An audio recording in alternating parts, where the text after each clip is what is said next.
Hello, hello, everyone. Welcome back to Chapter 1 and Beyond. I am Christina, your host, and I am so excited about this episode because it's going to be a little different than my previous episodes. I'm definitely changing how I'm like kind of setting up my TBRs for 2026 and how I really go about picking books to be on my TBR. So I wanted to talk a little bit about that, talk about some progress that I've made with the Herkyed 2.0 challenge and how I'm kind of approaching that as well for 2026.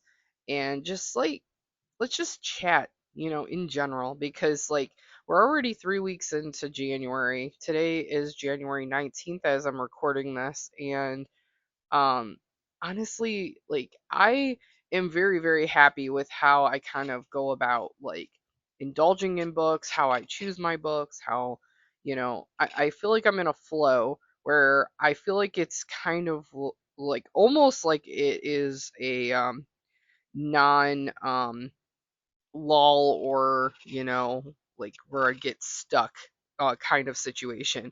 I feel like I'm still very much motivated. I'm not going to get into that period where I don't feel like reading at all, or I'm just not interested. So yeah, let's chat a little bit. So grab whatever you want and let's get cozy and let's get right into it. So I'm not going to talk about the books that I've already read in January, but I want to first talk about how I'm approaching assembling my TBRs.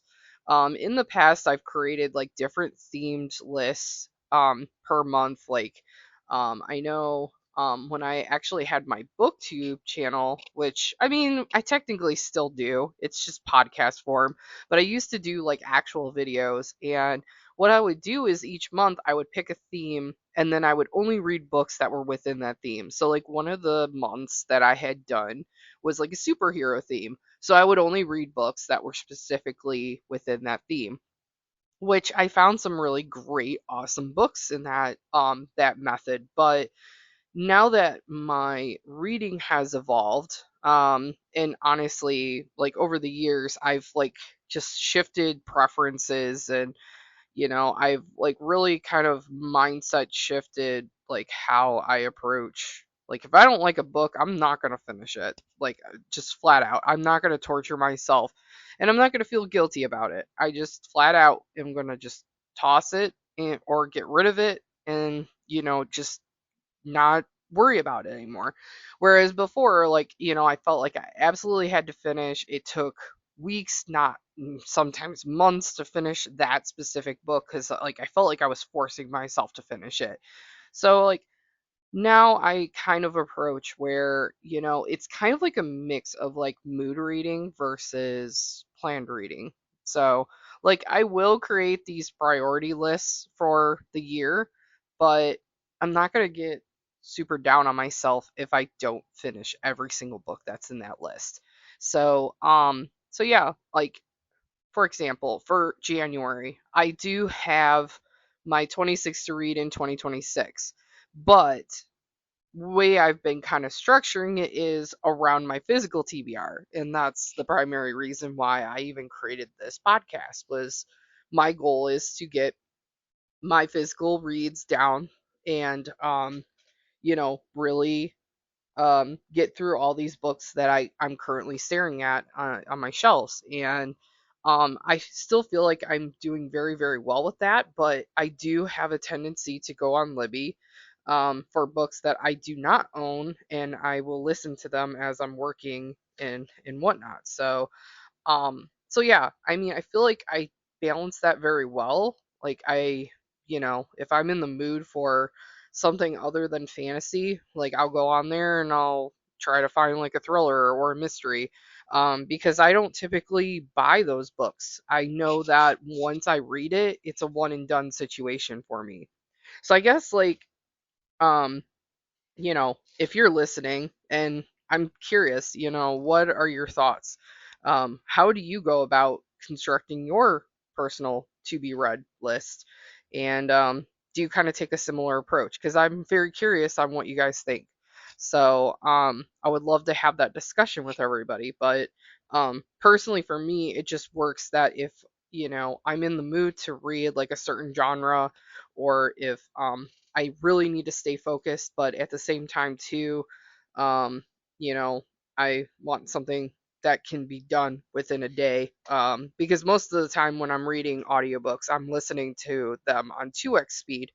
And I just feel really motivated that if I can finish a book within a day, it just kind of gives me that momentum to get through all my tasks for work and everything else. So there's that. But there are, um, that there is that lingering TBR in the background that has quite a few books that I am absolutely intimidated by, and they are some very beefy fantasy books. So yeah, like some of the books, I'll just list off a few of them. So these big ginormous Brandon Sanderson books, the Stormlight Archive series. I've been I have the first four books in that series. I believe there's five. I think I just don't have everything but the fifth book that's up to publication at this point. But um I've been putting those off because they're just huge. They're huge, and they're bulky, and it just, like, to me, like, even with my reading speed getting faster and faster, um I still feel like it takes me centuries to finish those books. But I mean, I'm very much enjoying the first book, The Way of Kings, by Brandon Sanderson. I believe I'm already on page 153 of that book, and it's like just over 1,000 pages. So I mean, I still have quite a bit to go. But I can appreciate the craft that goes into how much world building and how much character arc and how much, like, just everything in between happens within high fantasy. And I feel like for me, I enjoy them more if I'm physically reading, but I also don't get a lot of opportunities as a mom, as a Girl Scout leader, as a cookie mom. I don't get very many opportunities during this period to actually physically sit down and read, let alone hold a full time job and somehow, record these episodes to have some fun. Um, so yeah, I give myself a little bit of grace, but that's one of the reasons why I'm very intimidated by some of these books, just because of how bulky they are. Um, Another one that I'm very, very intimidated by, um, finishing the Throne of Glass series by Sarah J. Maas. So last year, I got absolutely hooked to the A Court of Thorns and Roses series. I ended up reading that entire series, which is 5 books. Yeah, I'm like looking at it right now. One, two, three, four, five. Yeah, so 5 books. Those were pretty bulky too. Um, I finished those all within the 2025 year. Spread out very much throughout the year, but I was also able to access the audiobooks for those. So, I mean, I feel like, because of audiobooks, it's kind of given me this new wave of hope that I can get through these, like, more intimidating books.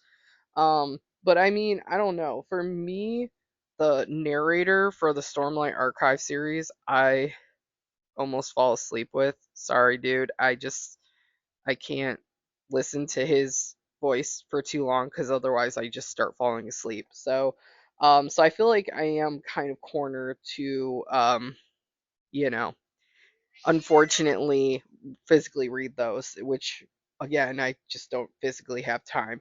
But I mean, with the Throne of Glass series, I feel like that would probably be another one where I could probably indulge in the audiobook and just get it done and out of the way. But um I also am on this kick for 2026 to look at the books that have really been sitting on my shelf for way longer, that are less hyped, and I really want to indulge in those. And so far, I have found some really amazing books that have been literally sitting on my shelf for probably like 4+ years, and they're not talked about as much as, say Throne of Glass, or say, Crescent City, or anything by Sarah J. Maas has been like radically overhyped.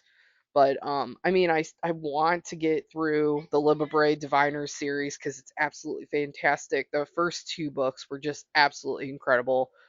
Um, I indulged heavily in the Ninth House series. Like I'm up to publication on that one, so I was very happy about that because that one's actually aging pretty well too. Um, I've been hearing amazing things about the Infinity Quartz, but I have not gotten around to it. But that one isn't talked about as much as these others. So, I mean, I don't know. For me, like, I am just taking a totally different approach and just kind of going with, hey, which books have really sat on my shelf for some time? And am I really in the mood for this? Because, like, why have I put some of these off for so long? I'm not sure. Partly from last year, I was getting really distracted by trends and just like, hey, whatever I could get my hands on the Libby app or Audible, I was reading it.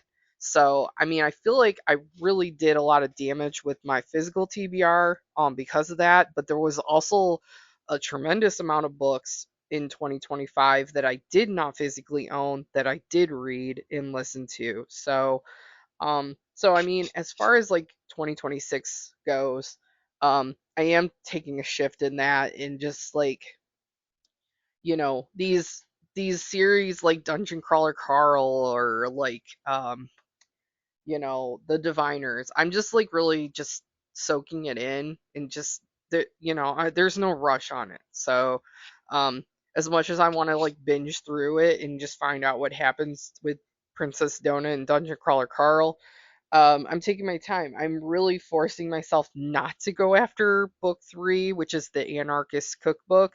I've been hearing this series really kicks off heavily when you get to that book.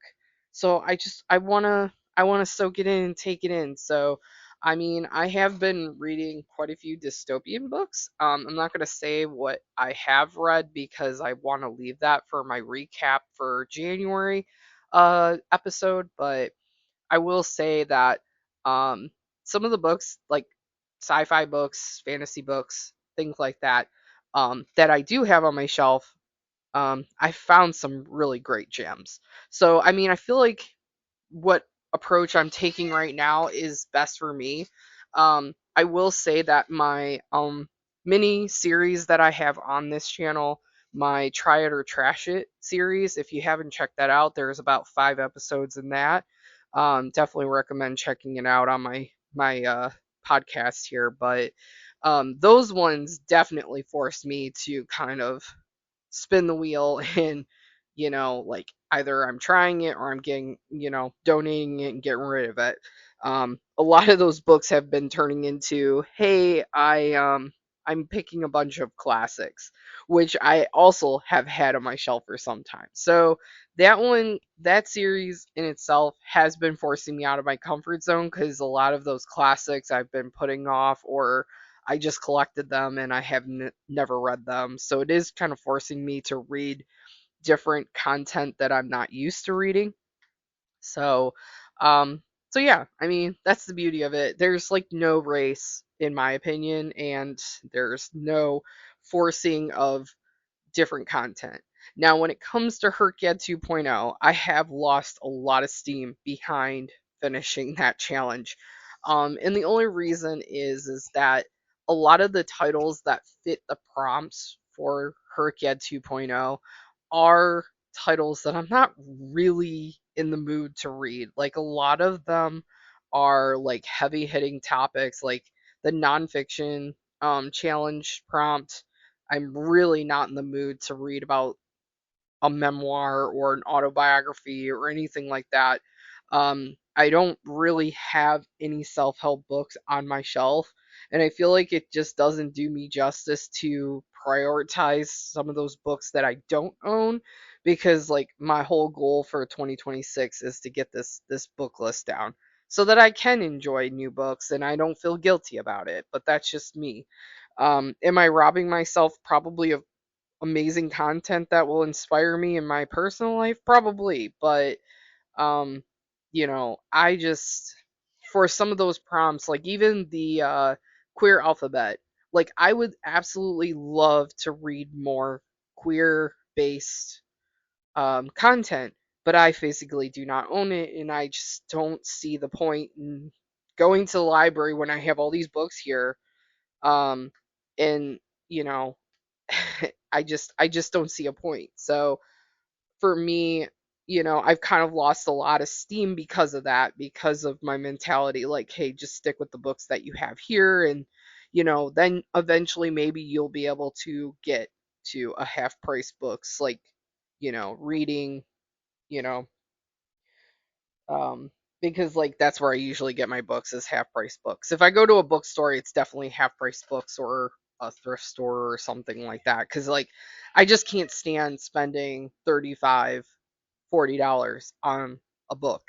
Like it's just ridiculous.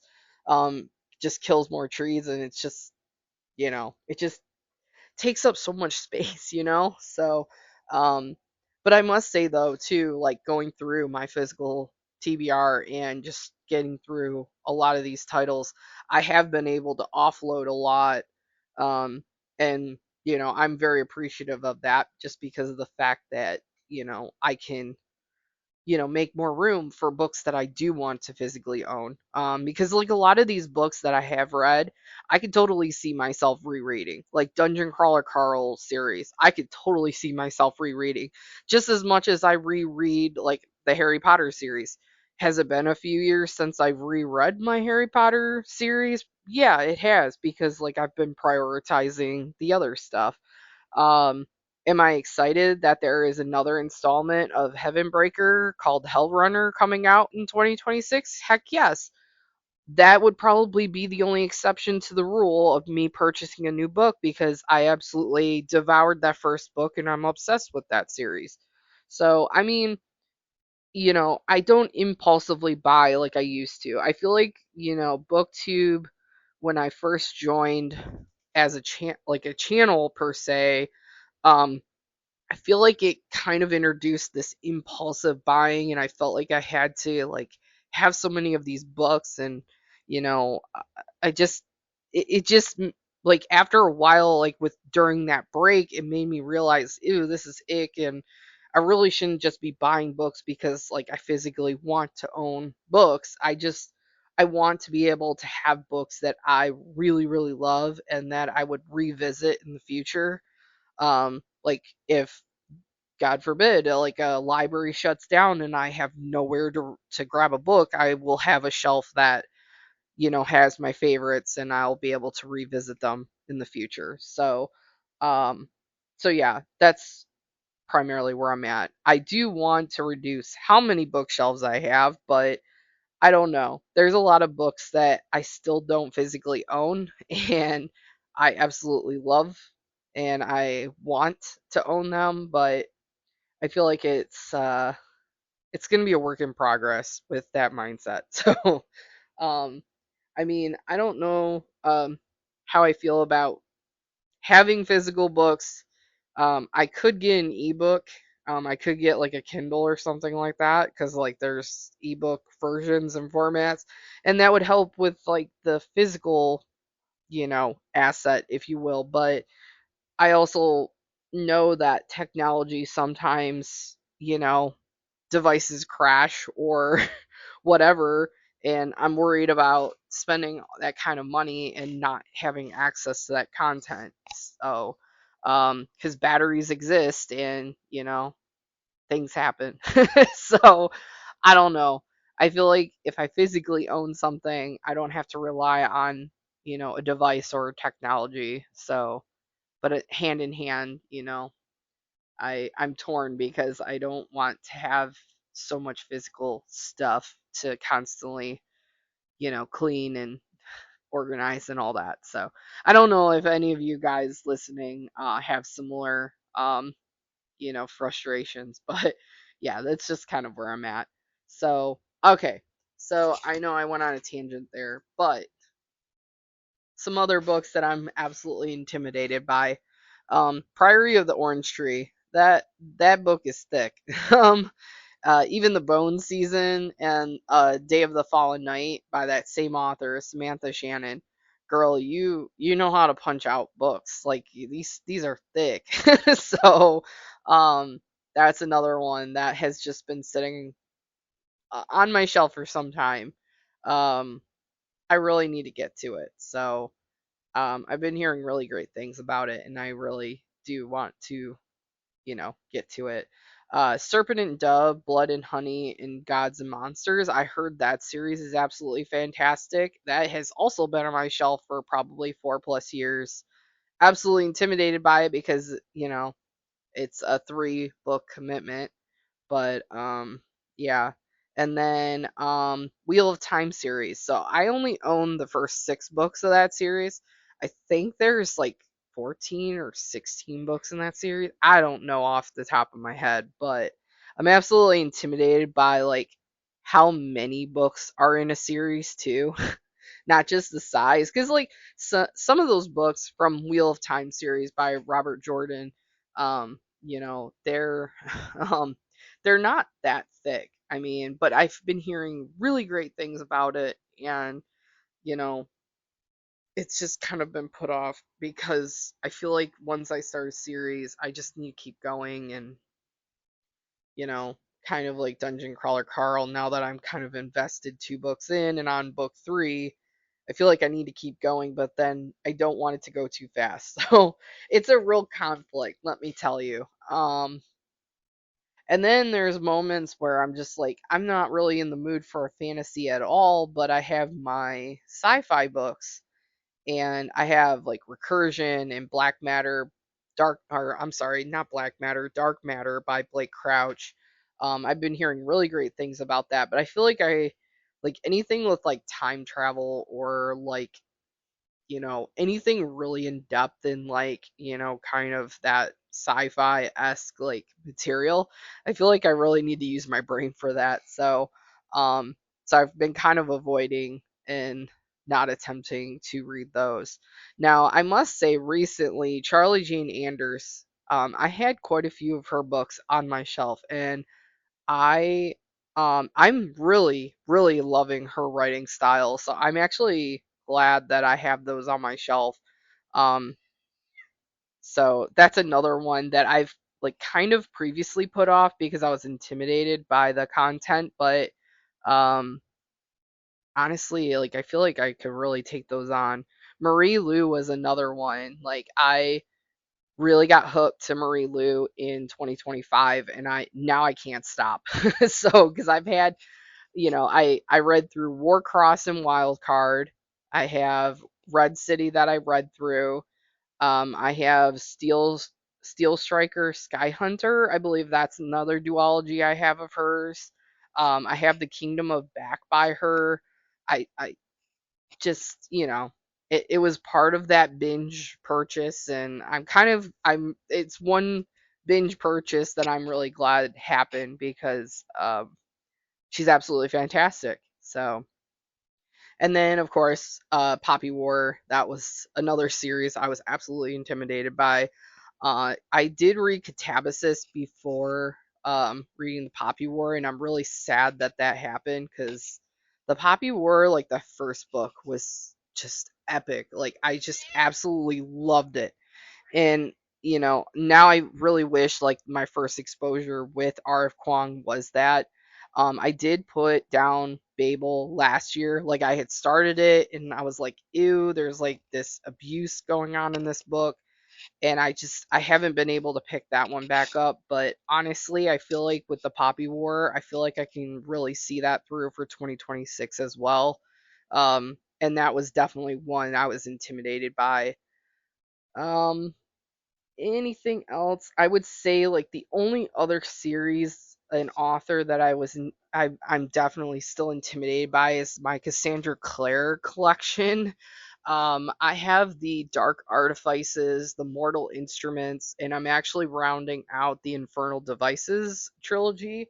But I also have the Last Hours series that is still sitting on my shelf, and those are some pretty beefy books. Um, but I'm just kind of intimidated by the fact that there's just so many books in her collection of writings that I'm overwhelmed, and I don't know how I'm going to be able to start, at least right now. So I am glad that I'm almost through Infernal Devices. I absolutely love those characters. Tessa, Will, Magnus is in that series. I love the timeline. I just love everything about that. Mortal Instruments, I am on City of Glass. Um, took a break, and I feel like now, I could maybe get some traction with that, but I'm still like kind of intimidated by the fact that I still have 3 books in that series that still needs to be finished.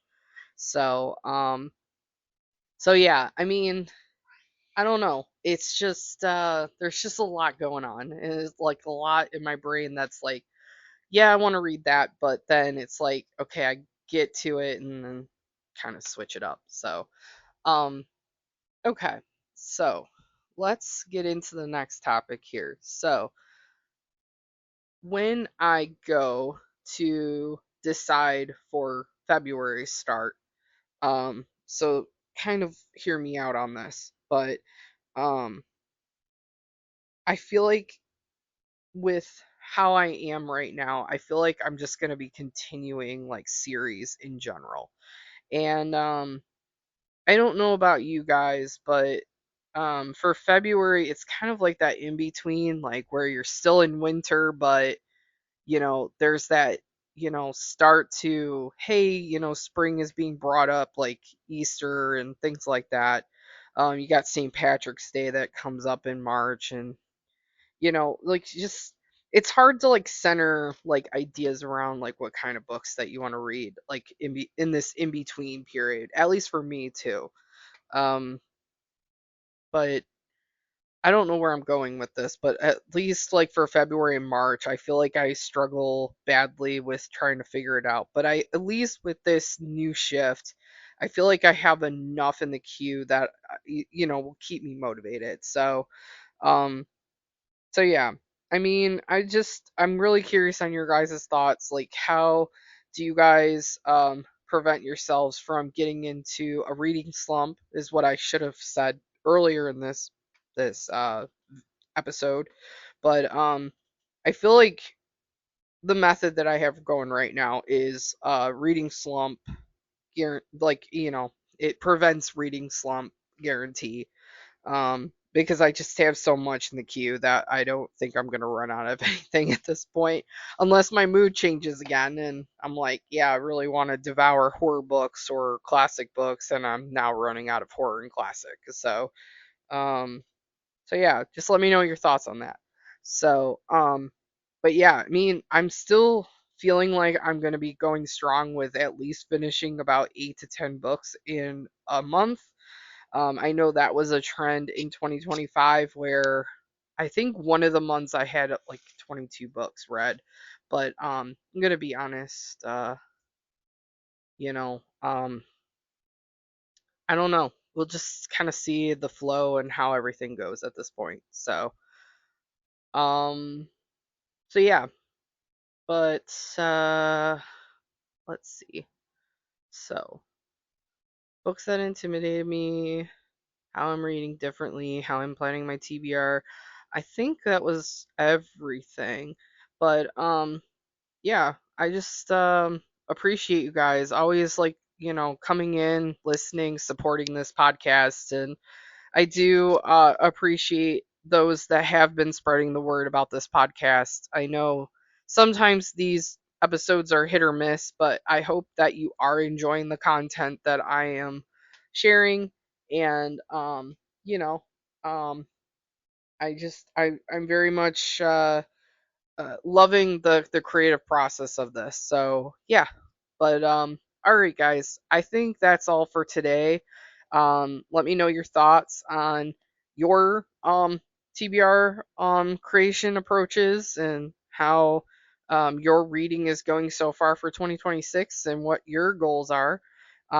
Please like, subscribe, do the thing to help this podcast out, because the more this gets out to others, the more that I feel like I'm really making a difference out there. So I appreciate you, and it helps me know that people are actually liking what I'm doing. So So I appreciate you. But yeah, take care, guys. All right. Happy reading. Bye.